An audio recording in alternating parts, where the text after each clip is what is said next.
Fern, Hi. welcome to my kitchen for a coffee with ExchangeWire. How are you doing? I'm really well. How are you? I'm okay, thank you very much. Yeah. I'm talking to Curation royalty today. I've heard you described as the queen of curation on several occasions. So Look, I think I'm going to take it. Yeah. yeah, Why absolutely. not? Why not? Well, it's nice to have royalty in the kitchen. What coffee did you go for today? So I've got a mocha. It's been quite a long day, a lot of travel recently, so kind of a bit of high sugar content. Keep the conversation flowing. Excellent. Well, it's what this is. This is high sugar short form content for the TikTok generation. We're going to chat about curation.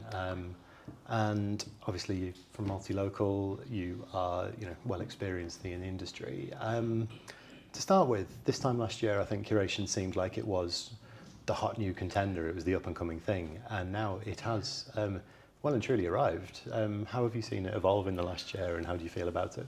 Yeah, I mean, it's been wild. If I think back to, even before I started at Multilocal, we were looking at curation in the way that you would be able to provide advertisers and media owners with the right audiences, match that brand experience across the open web. But you were doing that through inclusion lists on a DSP. You were doing that through really understanding the depths of publications. You weren't necessarily supported by what is now the curation technology that the SSPs have provided us to make that experience and that ability to find high quality audiences across the open web with ease and package them up into something that's really meaningful, that scales, that delivers high performance. So I feel like when you look at the definition of curation, we've been doing it a while in different places, but suddenly this explosion of the technology that gives us greater fidelity of data and signals on the supply side that we can package via curation has exploded.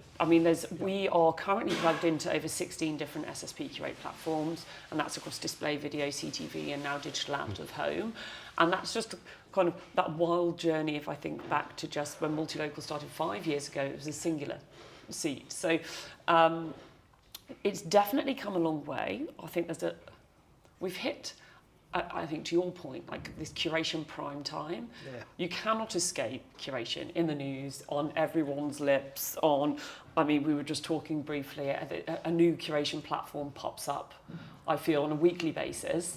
Yeah. So it does feel like there's definitely been an evolutionary shift over the last 12 months from it to for curation to go from maybe a bit of questionable ambiguity over to, is it another hop? Is it another adtech tax play? Yeah. Is it the remake of potentially an ad network to a real substantiated stream of adtech, a real strategic way of advertisers to find high quality performant audiences?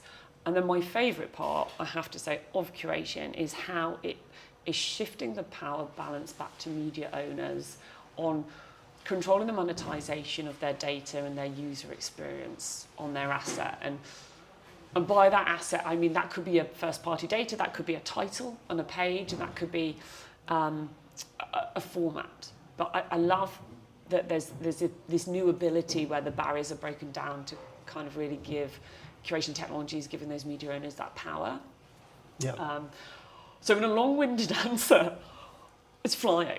And it's ace, because it's really exciting and there's so many use cases, but then to try and define it and put it into a box, I think you're quite screwed. Yeah, I'm gonna pick at least 3 of those points up now. I'll start with, I'm gonna go right back to the beginning of something that people still can't agree upon. For me, is what is curation? Can you define it in a couple of sentences? Absolutely not. No. Look, curation is the packaging of media on the supply side. Yep. You've greater fidelity and quantity of signals. If you're getting closer to that impression, you're guaranteed to get more high accurate audience targeting. So we see about a 30% increase in match rate on that supply side. So when you're packaging the audience on the supply side and positioning that through to the buy side, you're just going to get a greater efficacy of the audience that you, as an advertiser, you want to target. So that's the originator. That's the package it into a PMP, and the PMP is the vehicle, for the delivery of curation.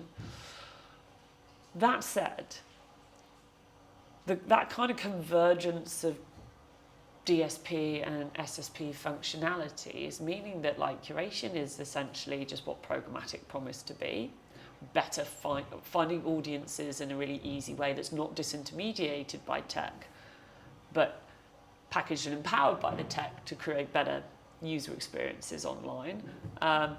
So I think in its traditional sense, if you're trying to define, which like the IB Tech Lab are definitely trying to do, to make sure there's consistency and standards as there should be, it's media data on the supply side with optimization that's done in real time, packaged in a PMP. If you're talking about curation as like this strategic implementation of how to better do programmatic, I think it's just everything.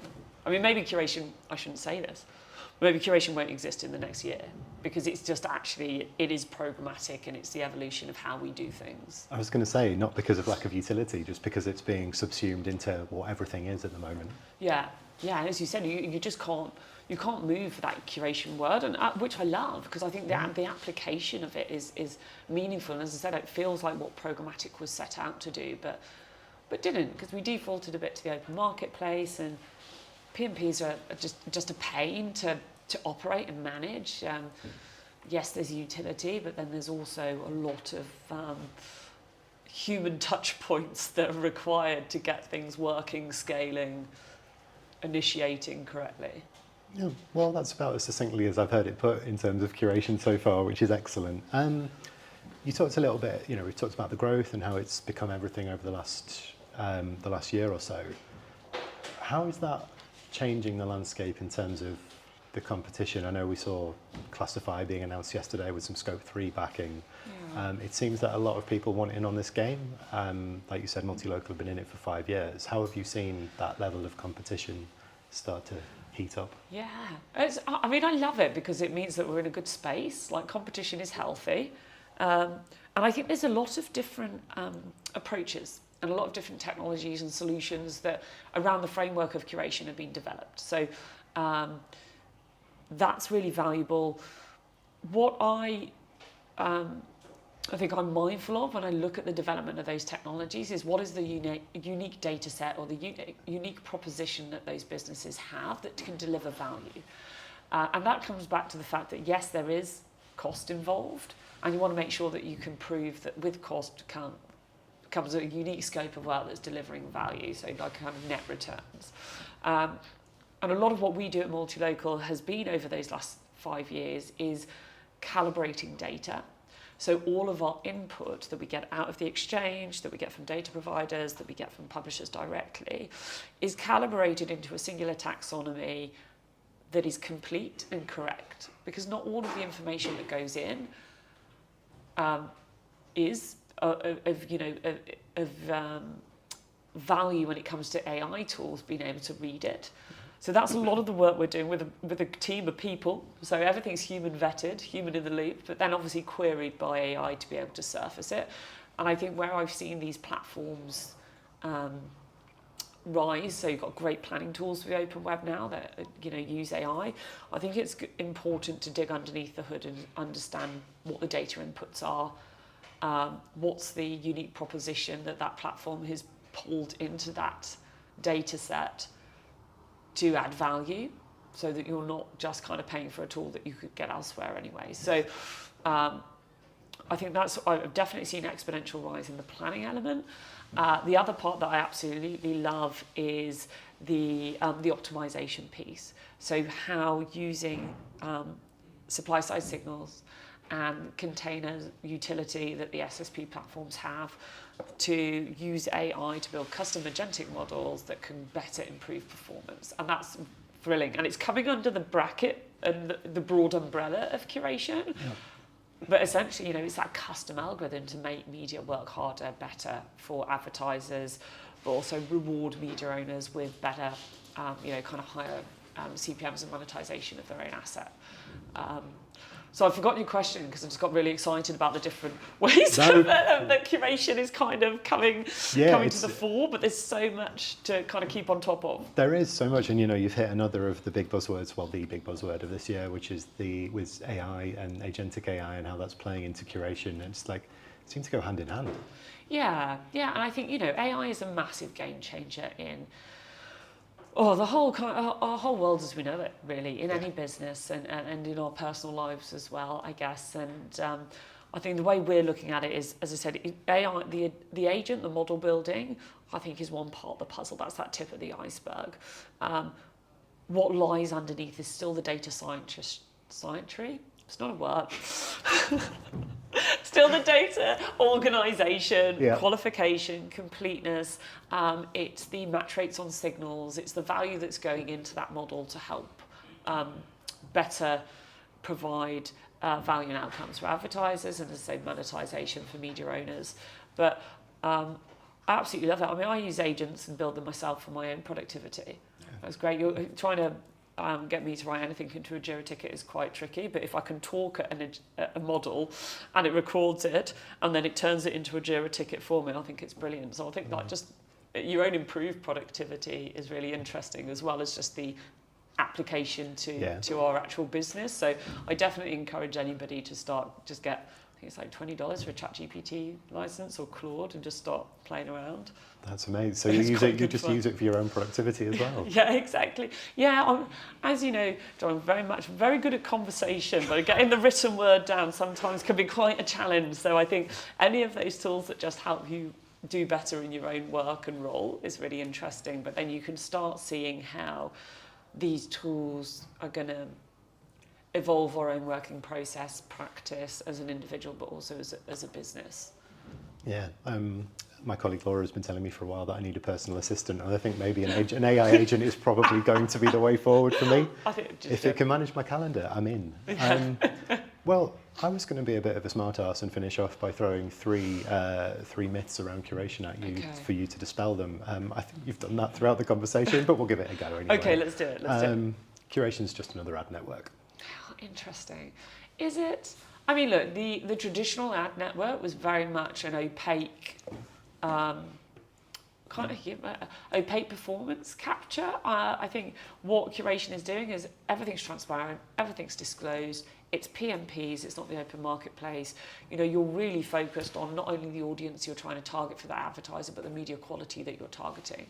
So I think you could say it is an ad network, but it's an evolution of an ad network that is providing a lot more quality, brand safety and value to advertisers, but also that media owners are in control of. Yeah, I think that's very well put, and I think we'd covered that through some of your answers as well, but that's nailed that succinctly. Adtech, it's just another adtech tax. It's cruel. So cruel. Sorry. There's tax everywhere. I mean, absolutely everywhere. Look, and I get it, because it feels like an intermediary. And it feels like, you know, especially when you've got this kind of supply side, it's another platform within that kind of supply path optimization. The way we approach it, firstly, is looking at audience path optimization. Now, I know it sounds like semantic, but it's really important because no impression is created equal. And supply path optimization often refers to technology, not how to match an advertiser's audience targeting requirements with a media owner's audience and actually bridge the brand experience. And the way you do that is through curation, through a PMP, but through performance and outcomes. Now, if you're going to pay a tax to do that, but the outcomes you get are incremental, then it's not a tax because you're generating more value for your business. But I think there is bad actors. There's people that just are aggregating. Is that the right thing to do? It might work for some, not for others. I think it's really important when you're working with any partner, whether it be curation, an SSP, a DSP, just, you know, any technology, that you have a framework for assessing what the net increment is to your business, and therefore does it drive value, and if it does, what's that scope of work attached to the value, so that you really understand exactly where the tax as such is being extracted from and what you're getting for it. So yeah, it is in some instances, but also that's what can really drive exponential results or exponential value, or, you know, net incremental revenue for a media owner. But there's always going to be some that, you know, that are a bit tricky. But I'd say make sure every partner you work with is accountable to your business outcomes. Amazing. Well, good. I've done my devil's advocate and I've done my hardball questions for the day. That's a lovely way to finish. Fern, Queen of Curation, thank you so much for joining me for a coffee. I've loved chatting. Oh, thank you so much for having me. I really appreciate it. Anytime, you'll be welcome back, and thanks again. Thank you.